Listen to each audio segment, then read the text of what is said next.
आई सभे सिब्बन दास चैनल में आप लोगन के स्वागत बा।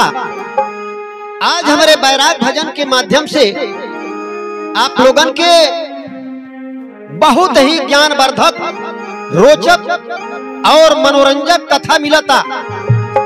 जो ने कथा का नाम बा चीकू रानी की कहानी। एक राजा के पास 3 गो रानी बाड़ी, बड़की और मझली कद में ठीक ठाक बाड़ी, सुंदर भी बाड़ी। लेकिन जो छोटकी रानी बाड़ी कद में बहुत छोट बाड़ी, सुंदरता भी नहीं बा। लेकिन यहू के पीछे को कहानी बा। जब सुंदरता नहीं रहल, कद नहीं रहल, तो फिर वह रानी से राजा के बियाह काहे करे के पड़ल। एक बार राजा जंगल में शिकार खेले जाता न, तब भइल का महाराज, अरे संगमा में लिहले बान सिपाही लगाई।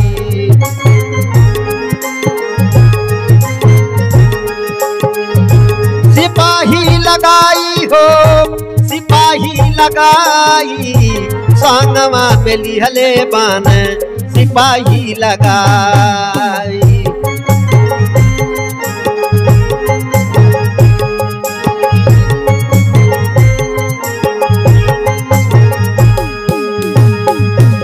राजा चलन खेले शिकारवे, वन में पहुँचे जाई, वन में पहुँचे जाई।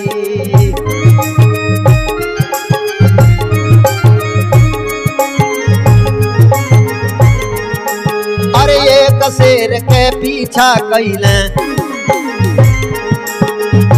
राजा पे दूसर शेरवा झपटल जाई।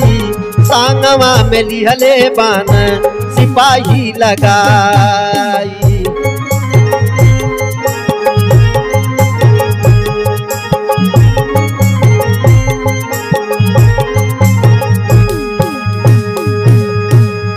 राजा जंगल में शिकार खेले जब जाता है, साथ में तमाम सिपाही अपने साथ में ले रहे बने। जंगल में गई ना, एक शेर पर नजर पड़ल बा। राजा ओकर पीछा कैले बाने। इतने में दूसर से राजा के ऊपर झपटल बा, और तब तक पता नहीं कहां से एगो हंसिया आके वो शेर के गर्दन पर गिरल बा। शेर का गटई कट गई, राजा के जान बच गई। ये तमाशा देख के सिपाही लोग या राजा हक्का बक्का रह गई।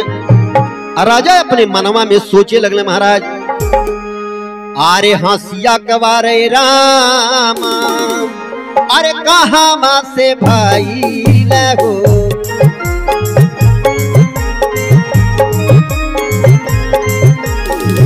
कहाँ से भैला रामा, कहाँ से भैला हो।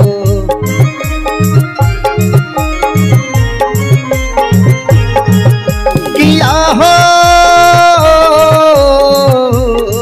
रामा रामा हो, अरे रामा गईला दीमकवा चकराई तेरा।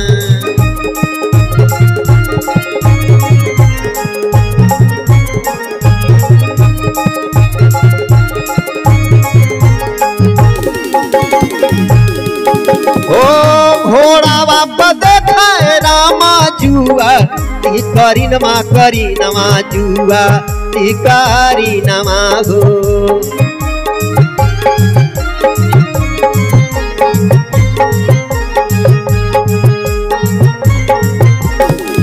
घोड़ा बाबा देखा रामा जुआ, करी नमा हो जुआ, करी नमा हो। अरे रामा सोचे लेहली जाना, माँ बचाई तेरा।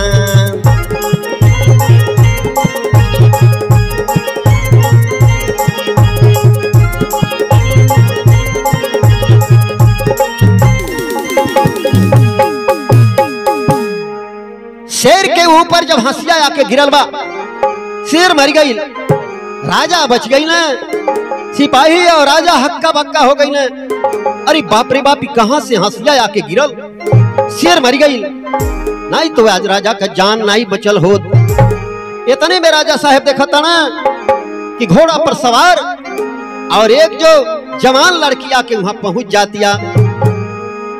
राजा साहेबों के देखते भर में लगने धन्यवाद करे कि आज तू न रहल हो तू आज हमार जान गई रहल, लेकिन या इन मौके पर आके शेर से हमार जान बचा ले लू। एक एहसान हम जीवन भर नहीं भूला पाई।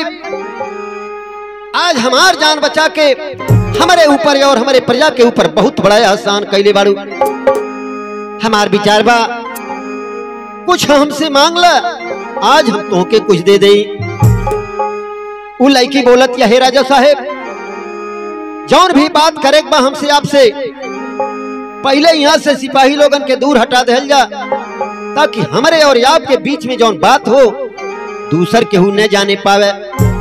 राजा के आदेश भइल, सिपाही वहां से हट गई ना। लड़की राजा से कहले बा अगर देवे के वक्त हमके 3 गो वचन दे, एक वचन से काम नहीं चले वाला बा। राजा का जिंदगी बचौले रहल, या नाते से वो 3 वचन राजा के लिए कुछ नहीं रहल। राजा और लड़की के हाँ हाँ भर दल, हम तो के 3 वचन देतानी। लड़की कहले पहला शर्त बा कि हमरे साथ आपके बियाह करे के परी। सोच विचार के राजा कहना मंजूर बा। भले हमारे पास 2 गो रानी बारी, लेकिन आखिर राजा लोगन के प्रथा बा तमाम बियाह कई सकेन। या नाते से राजा हाँ हाँ भर देले बने।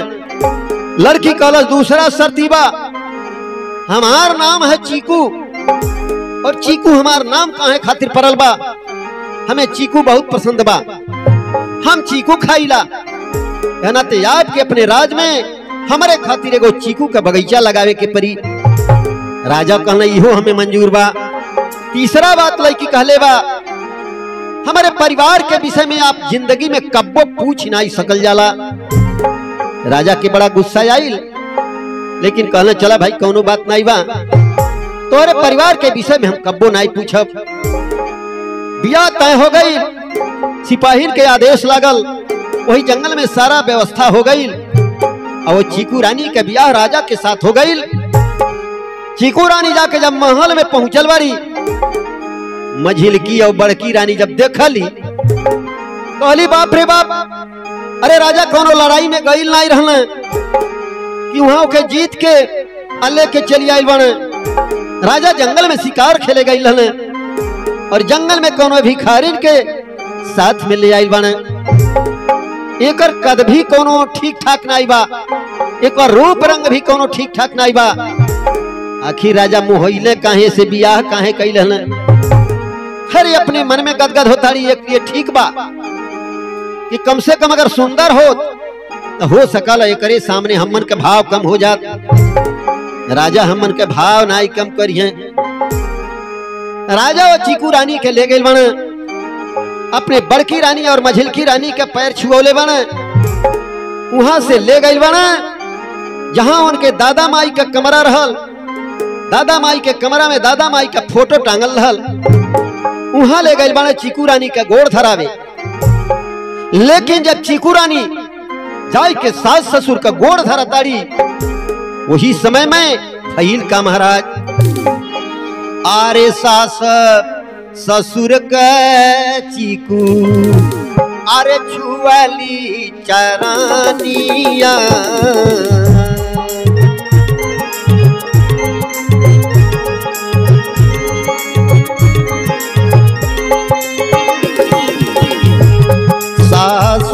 ससुर के चीकू छुआली चरानिया, देखले पतोहिया गिरल, देखले पतोहिया गिरल, आँखिया से पानिया।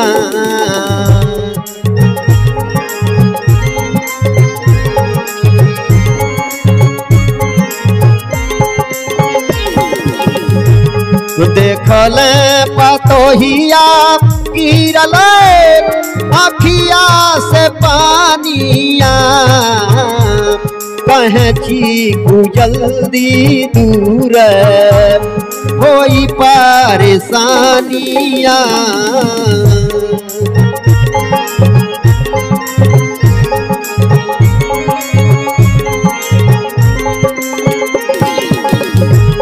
कहे चीकू जल्दी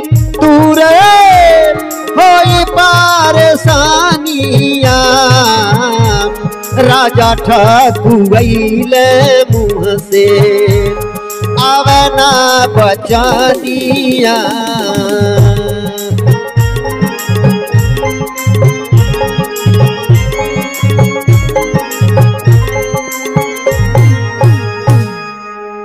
कमरा के अंदर राजा के माई दादा के फोटो टांगल रहा, लेकिन जब चीकू रानी जाए के वो फोटो के गोड़ धरतिया, वो फोटो के आँखी से आई आंसू टपक गई बा। इतना देख के चीकू रानी को हतिया आप लोग रोई ने, थोड़ा सा धीरज धरी, जल्दी परेशानी दूर होवे वाला बा। इतना बतिया जब राजा सुन ले बना ठकुआ गई। अरे बाप रे बाप, फोटो के आँखी से पानी आवता। रानी कहती परेशानी जल्दी दूर होवे वाला बा। ये बात का है राजा कुछ समझ नहीं पावता। छोटकी रानी मरते समय में राजा के जान बचौले रहली, यह नाते से छोटकी रानी से राजा बहुत प्रेम करता है महाराज। अरे छोटकी से राजा बहुत प्रेम वाला गावे, प्रेम वाला गावे हो प्रेम वाला गावे। छोटकी से राजा बहुत प्रेम वाला गावे।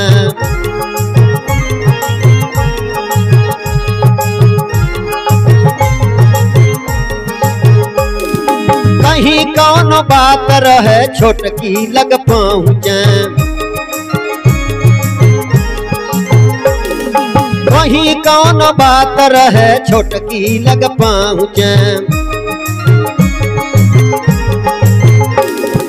बतिया के हल अपने सैया से बतावे, छोटकी से राजा बहुत प्रेम वाला गावे।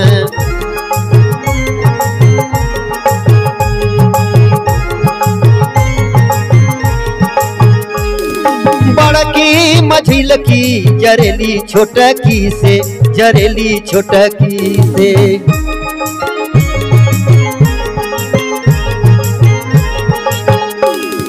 बड़की मझिल की जरेली छोटकी से, जरेली छोटकी से।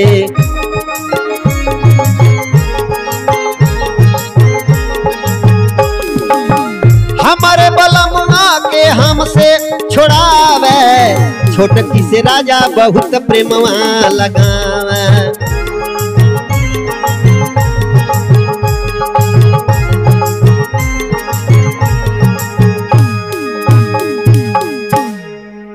राजा वह चीकू रानी से बहुत प्रेम करे, काहे से चीकू रानी बहुत होशियार रहली, बहुत अगम जानी रहली, बहुत अनुभवी रहली।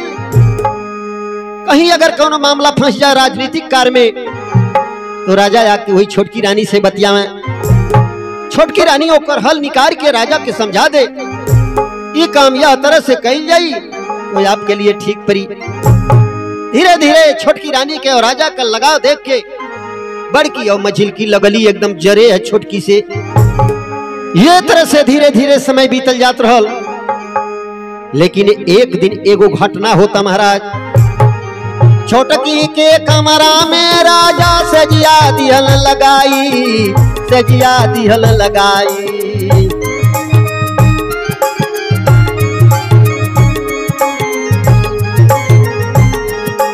और छोटकी रानी के नींद न आवे, छोटकी रानी के नींद न आवे। था कला सिहरल राजा गैलया भाई, सांगवा में लिहले बान सिपाही लगाई।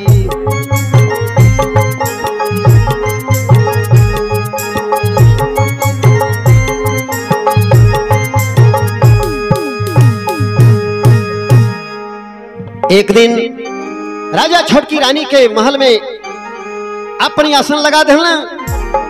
थोकल सहरल राजा की जल्दी उहाई आ गई बा, लेकिन वो चीकू रानी के उहाई नहीं लगता। इतने में आधी रात के समय में चीकू रानी के कुछ आहट मिलता। बाहर के मन अइले के खिड़की से झांका ताड़ी देखना आई पौली। घर में से जब बाहर निकली तो देखत का बाड़ी महाराज खाइली फुलवरिया के रामा अरे माझिली डगरिया हो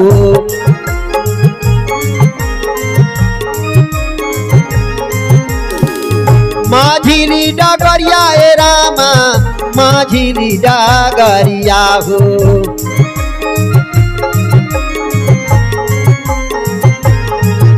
किया हो रामा रामा हो अरे रामा छोटकी लहली पीछे पीछे जाए मेरा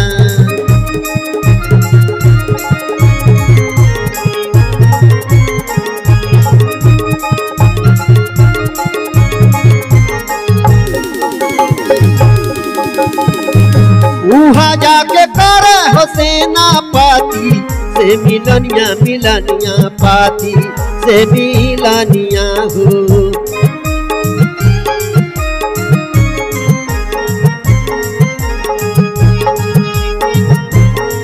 वहाँ जाके करे हो सेनापति से मिलनिया मिलनिया पाती से मिलनिया हो अरे रामा बावाड़ी पर पहुँचे दोनों जाए दुएरा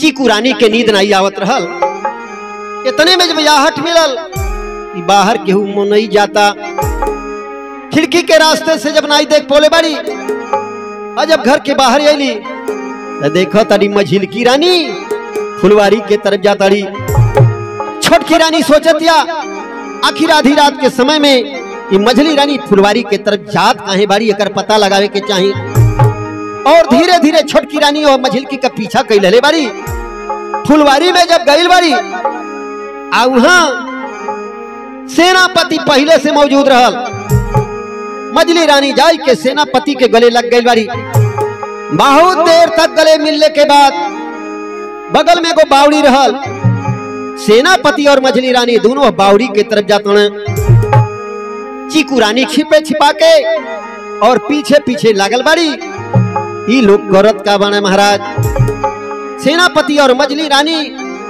दोनों जब बावड़ी में जाके नीचे उतरल बने वहां चारों तरफ तमाम दरवाजा रहल ऐसा लागत रहल कि दरवाजा कबो खुलल नहीं बा वहां पहुंचल बना दोनों बात समझ में आवत नहीं रहल लेकिन कुछ समझ में आइल कि केहू के स्वस्थ भइले के चर्चा वहां होत रहल छोटकी रानी पूरा बात समझ नहीं पौली लेकिन वहीं से फिर नहीं बुझ मिलल कि सेनापति और मझली रानी कौने दरवाजा में घुसले और कहां गईले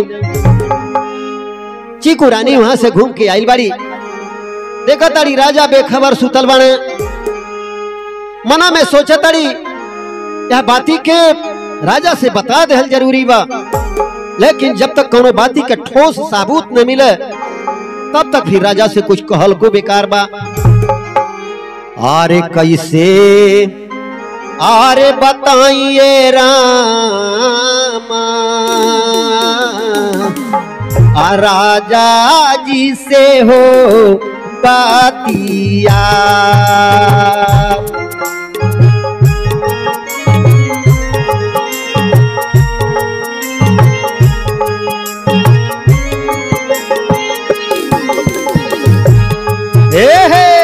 कैसे बताइए रामा कैसे बताइए रामा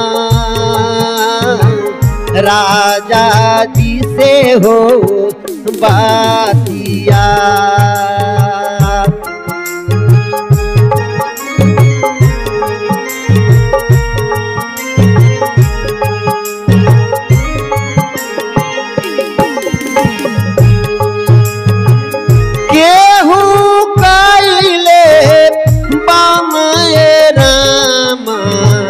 तुम्हारे संगवा हो घातिया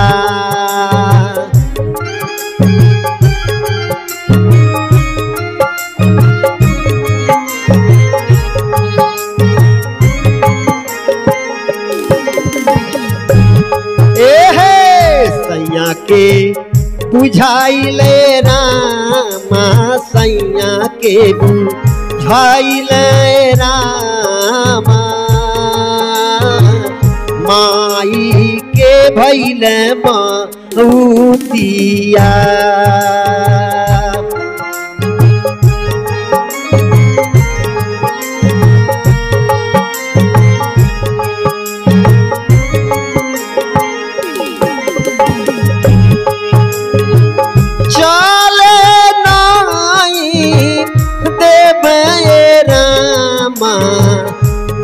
सामन के हो गादिया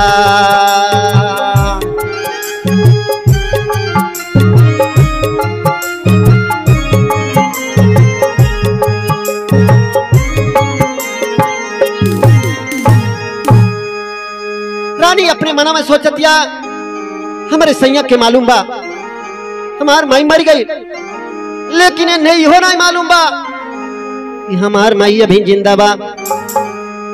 इन्हें भाई हो नहीं मालूम बा कि हमारे साथ दुश्मन लगल माने और हमार सब कुछ बर्बाद कर चाहता है।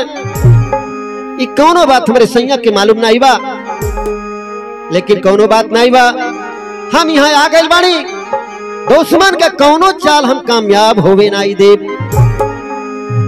सवेरा भाई चीकू रानी अपने सैया से पूछे लगली, हे सैया अचानक हम फूल तुरंत पहुंच गई बावड़ी के तरफ, लेकिन वहां देखा था नहीं कि तमाम वहां दरवाजा ऐसा दिखाई देता, लेकिन ये मालूम होला वो दरवाजा कब खुला ला नहीं वो है का।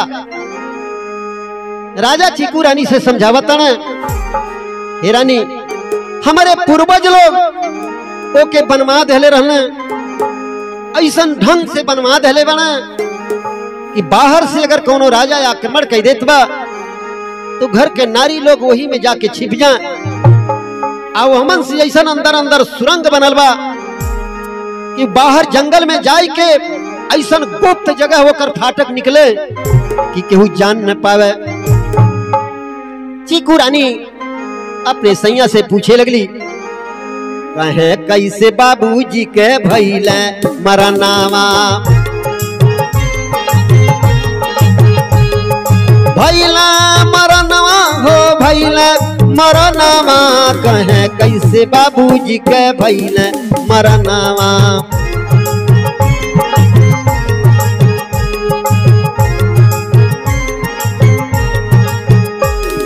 राजा कहे बाबू खेले गईले शिकरावा, अरे राजा कहे बाबू खेले गईले शिकरावा। शेर के चपेटवा में भैले मरनावा, कहे कैसे बाबूजी के भैले मरनावा।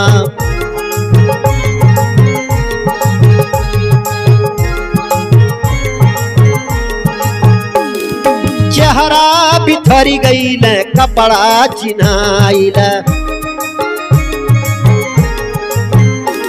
अरे चेहरा बिथरी गईल कपड़ा चिन्हाइल। हाथ का अंगूठी उनके मिलल निशानावा, कहे कैसे बाबूजी के भइल मरनवा।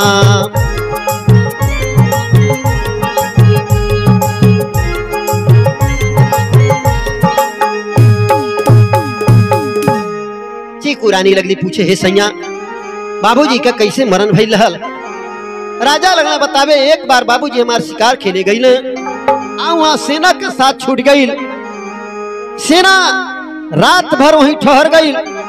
सवेरा भाई लागल खोजे हमरे बाबूजी के, लेकिन खोजत खोजत एगो लाश मिलल। इसे मालूम हो गई कि हमरे बाबूजी के देहांत हो गई। रानी लगली पूछे, हे सैया केवल लाश मिलने से मालूम हो गई आपके बाबूजी मर गई ना।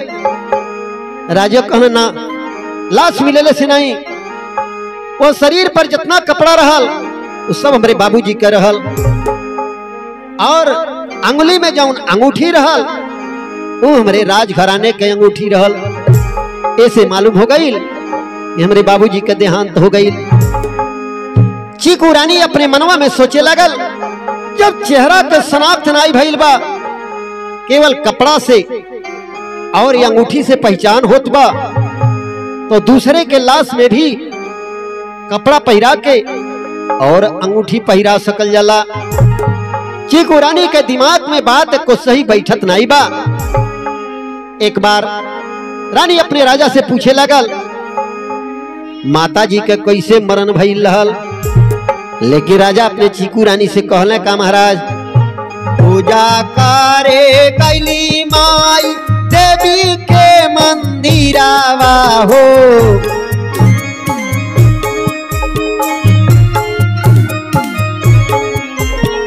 पूजा करे कैली माई देवी के मंदिरावा हो, लागल मंदिरावा में अगिया हो रामा।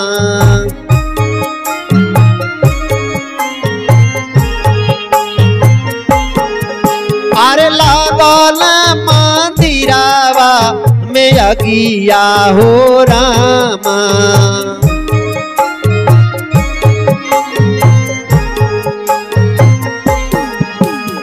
माई संगवा दासिया पुजारी जरी गईल हो,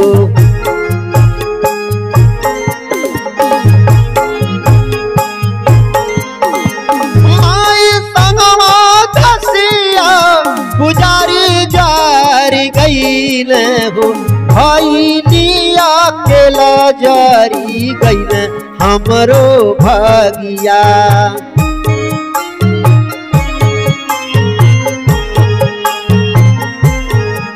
अरे भैलिया केला जरी गईल हमरो भगिया।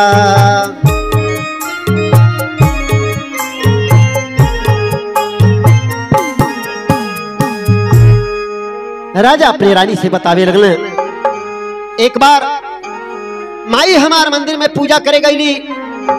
पूजा करते समय में मंदिर में ऐसा ही आग लगल भयंकर। बहुत कोशिश के बाद आग बुताइल, लेकिन जब तक आग बुताइल तब तक हमार माई और साथ में जो दासी रहलू और पुजारी जी, ये तीनों जर के साफ हो गई न। खुजले पर लाश हमरे माई के मिलल, पुजारी के मिलल, लेकिन दासी का लाश नहीं मिलल। और आज तक कहीं दुनिया में वो जिंदा भी नहीं दिखाइल दासी। चीकू रानी के दिल के अंदर तुरंत शक पैदा हो गई। याग भी जानबूझ के लगावल रहल, लेकिन यह बाती के कैसे कह सकल जाला जब तक कोनो ठोस प्रमाण न मिले। धीरे धीरे समय बीतल, पता मिलल बड़की रानी के लड़का गुरुकुल से पढ़ाई करके घरे आवतन और उनके खूब कायदे से भव्य तैयारी होए लगल स्वागत के। राजकुमार आके पहुंचल बाना, सब लोगन से दंडवत प्रणाम करतन। अपने माई से, मझली माई से, छोटकी माई से, सबसे दंडवत प्रणाम करतन। राजा छोटकी रानी के पहचान करावतन कि बेटा ये चीकू रानी है, ये तोहर छोटकी माई है।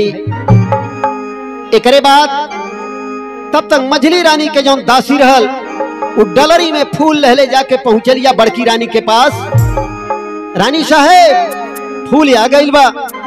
और डलरी में से जब ही माला उठावा तारी बड़की रानी, अरे डलरी में से सांप गिरल तब छोटकी देहली बहाई, छोटकी देहली बहाई।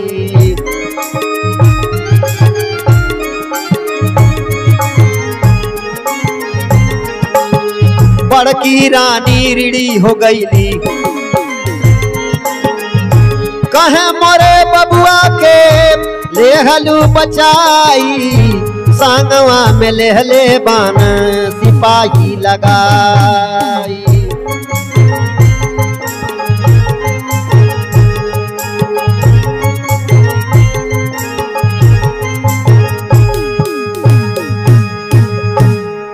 डलरी में से जब ही माला उठावा तारी बड़की रानी, जब ही और डलरी में से सांप गिरा था नीचे।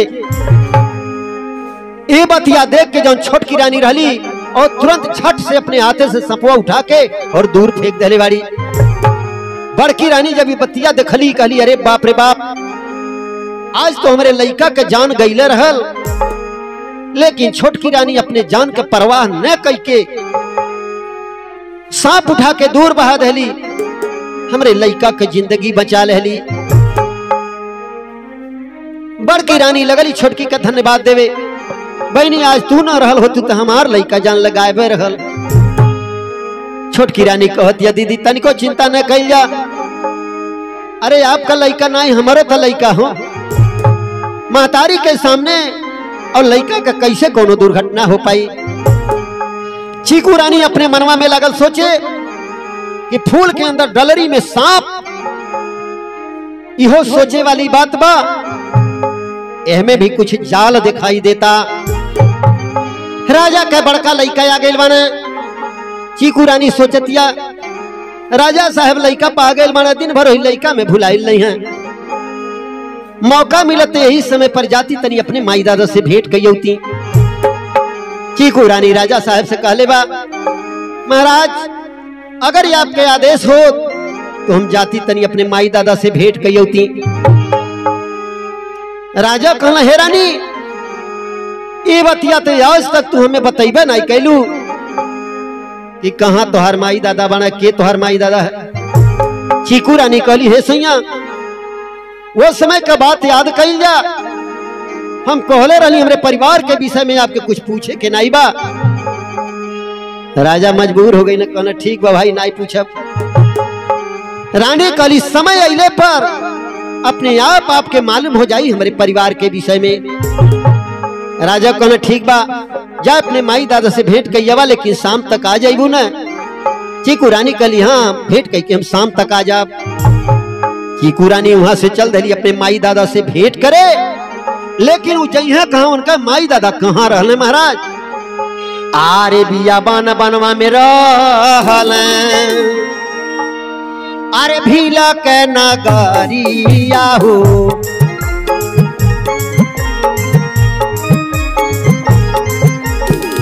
भीला के नगरिया ए रामा, भीला के नगरिया हो।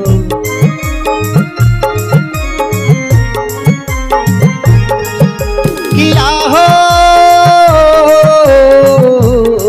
रामा रामा हो, अरे रामा चीकू रानी पहुँचे हम जाई दुएरा।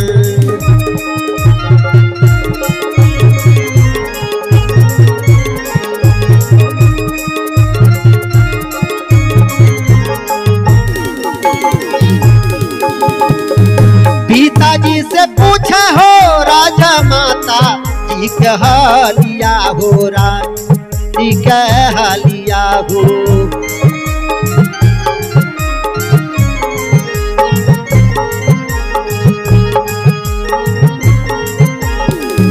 पिताजी से पूछे हो राजा माता जी के हालिया हो, माता जी के हालिया हो।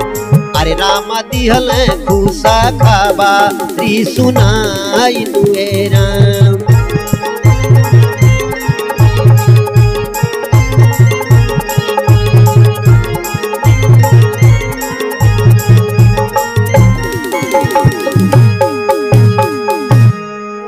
चीकू रानी राजा से हुक्म लेके जब जंगल में गई बाड़ी, जंगल में भीलन के एगो नगरी रहल, और भीलन का जो सरदार रहना उहे चीकू का माता पिता रहना। लेकिन वो या चीकू का असली माता पिता नहीं रहना। चीकू का जो सास ससुर रहना ई देवी माई के बहुत बड़ा भक्त रहना। एक बार चीकू के सास ससुर गई रहना जंगल में शिकार खेले, और वहां एगो छोट के बच्ची पौले रहना देवी माई के कृपा से। और वह बच्ची के वो जो भीलन के सरदार रहना उन्हें सौंप देले रहना जतन करे खातिर। वहीं जाके चीकू रानी पहुंच लिया और अपने माता पिता से मिल लिया।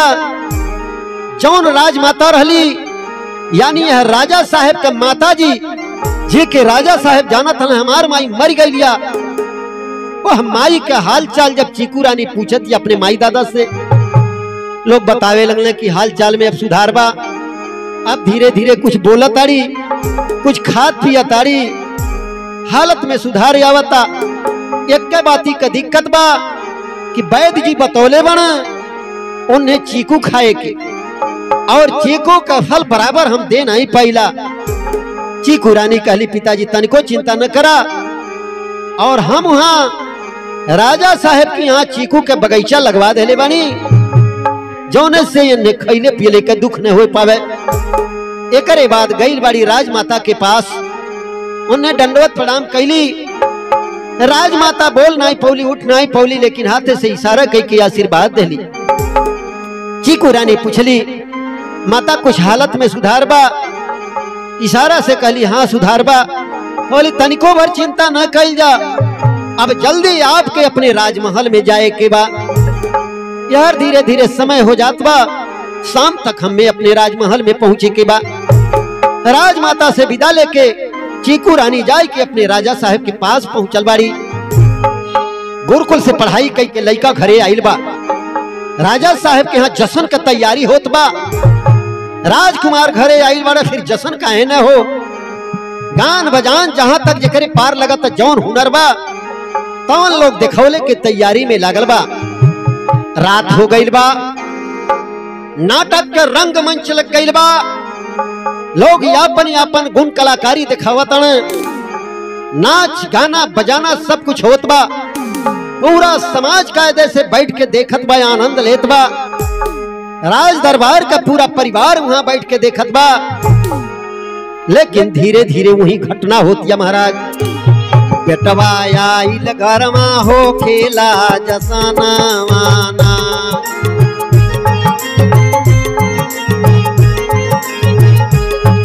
जसना माना, जसना माना, जसना माना, जसना माना। बेटवा आइल घरमा हो खेला जसना माना।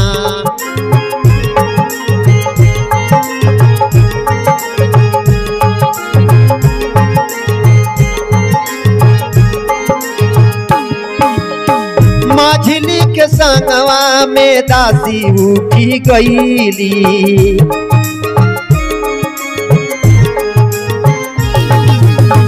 माझिली के संगवा में दासी उठी गईली।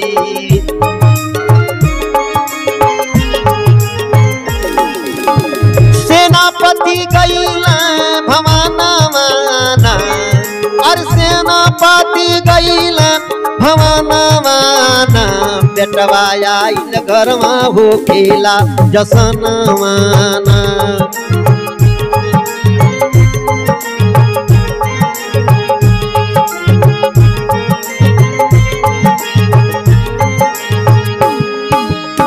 छोटकी रानी पीछा कैली बावड़ी पर गईली।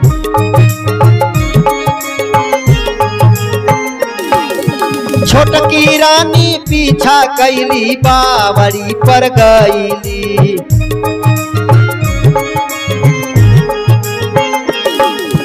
पहुंची गईली ससुर के समानावाना, अरे पहुंची गईली ससुर के समानावाना। बेटवा आइल घरमा हो खेला जसनावाना।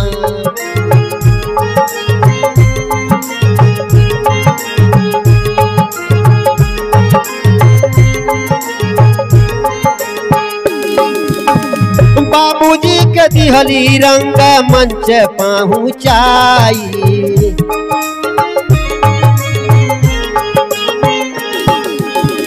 बाबूजी के दिहली रंग मंच पहुंचाई।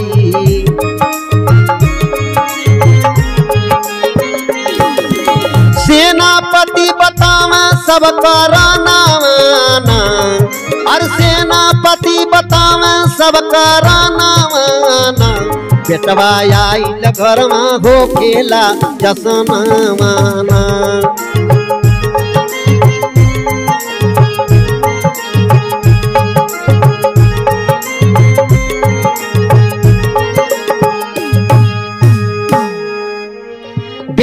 गईले के खुशी में जश्न होत रहल, रंग मंच लगल रहल, नाच गाना रंगारंग प्रोग्राम चलत रहल, पूरा परिवार सब वहां बैठल रहल, जनता वहां बैठल रहल।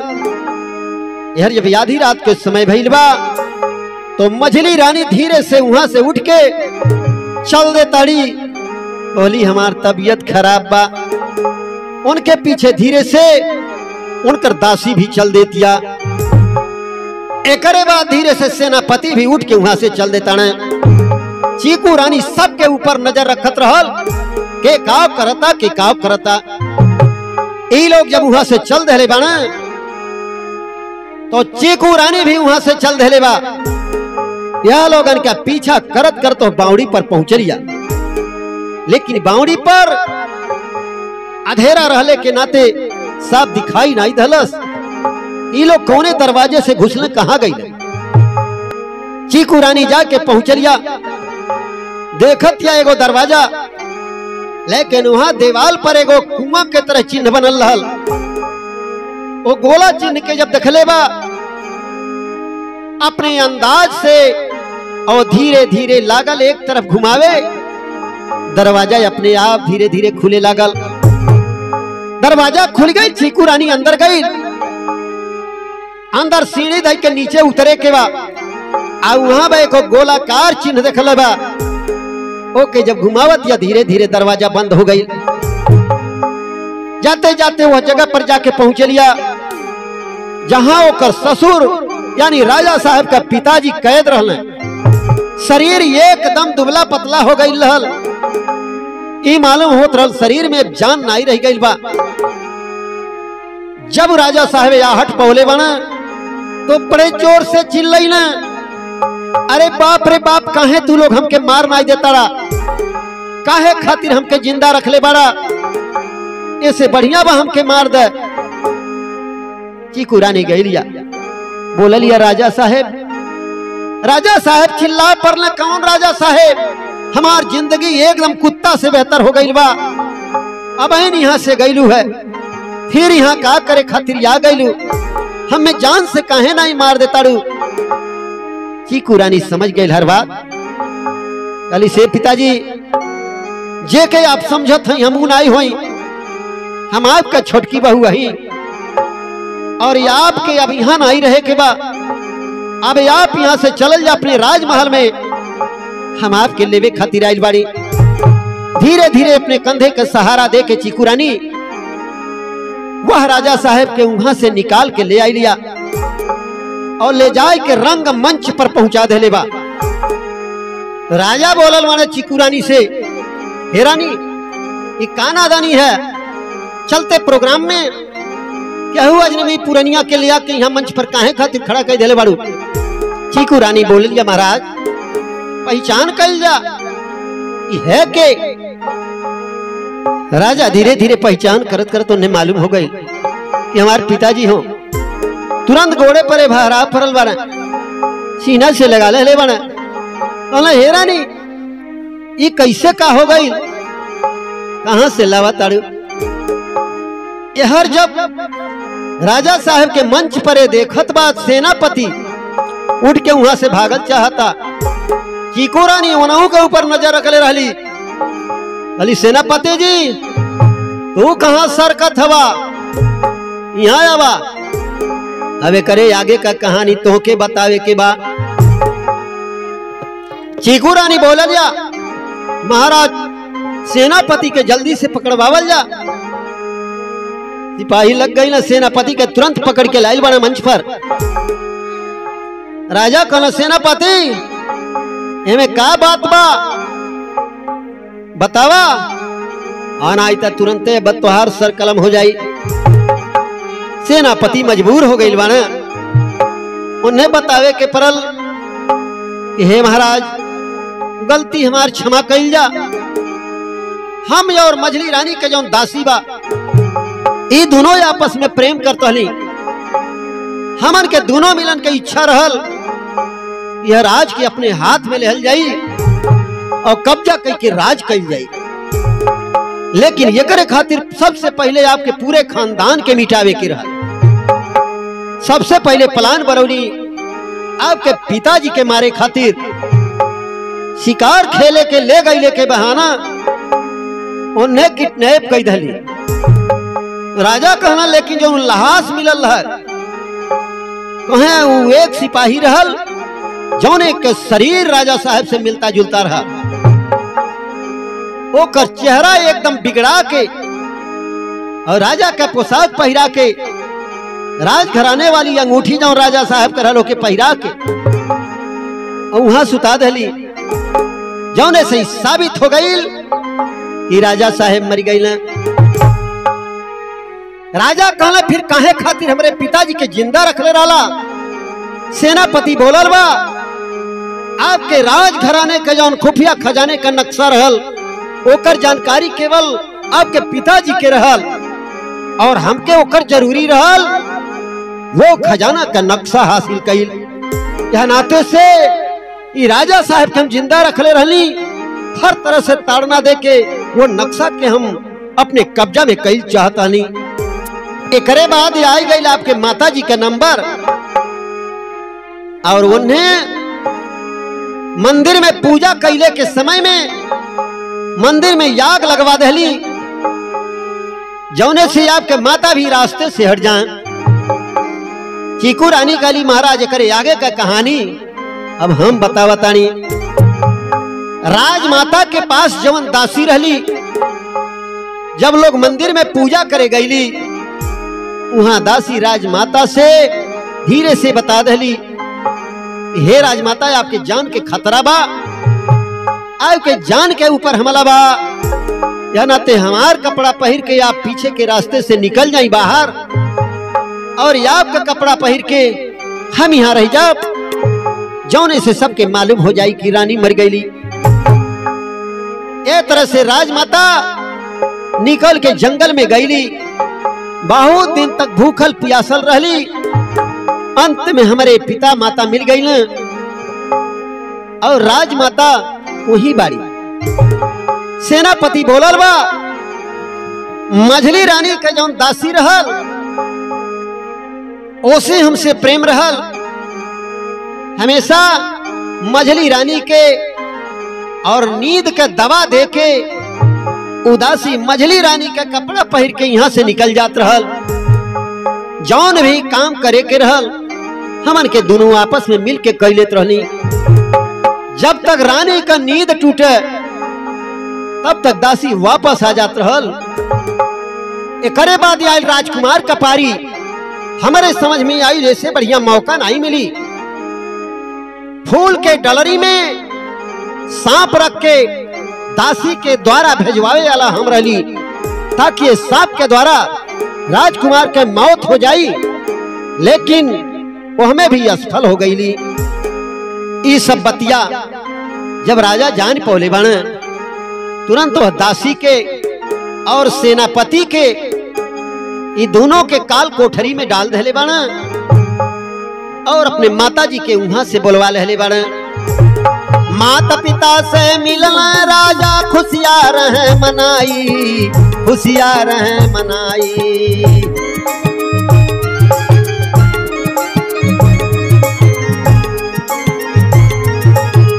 सिप्पन दास दुनो दुष्टन के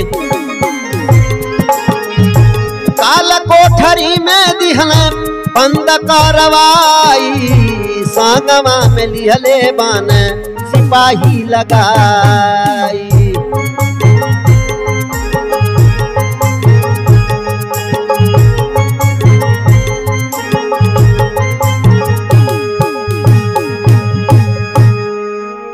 आप लोगन से एगो निवेदन बा कि अगर हमार प्रोग्राम भजन या कथा अच्छा लागत हो तो कम से कम सबसे पहले तक लाइक करी। दूसर बात ही बा कि कुछ न कुछ कमेंट में जरूर लिखी। कम से कम कुछ ना ही बा तो इतना तो लिख दें कि भजन अच्छा लागल या सीताराम राधे श्याम कुछ लिख दें या फिर कौनो कथा कहानी अगर लेवे के बा तो ओके लिख दें कि महाराज यह कथा के पेश कइल जा। और अगर पहली बार आई हो यह चैनल पर तो हमारे सिब्बन दास चैनल के कम से कम सब्सक्राइब कर दें जौने से आगे आवे वाली वीडियो की जानकारी आपकी सबसे पहले मिल जाएगी।